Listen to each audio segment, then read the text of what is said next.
Ну што, гэта ўжо трэцяе відэа гэтага з малога цыклу. Я ўжо прыехаў у вёску Янкавічы, уже праехаўся па самой вёсцы, а цяпер стаю вось тут на мосціке. Гэта ўжо не мосцік, а цэлы мост, такі моцны, асфальтаваны. Вось там мой цень унізе, а пада мною цячэ рака Дрысса. Дарэчы, даволі такая буйная, вялікая рака. Пераплываць я яе бы вам не раіў, бо тут шмат розных моцных патокаў, бываюць і вадавароты, таму ўжо лепей тут каля берага плаваць, так акунуўся, асвяжыўся і пайшоў.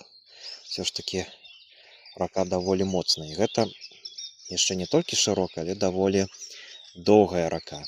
Яна пачынаецца на паўночным усходзе Расонскага раёну, цячэ праз весь усход і поўдзень Расоншчыны.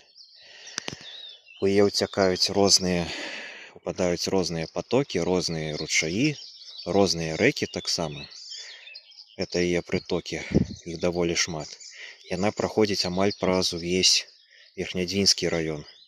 І там у Верхнядвінску яна ўжо ўпадае у раку Заходнюю Дзвіну.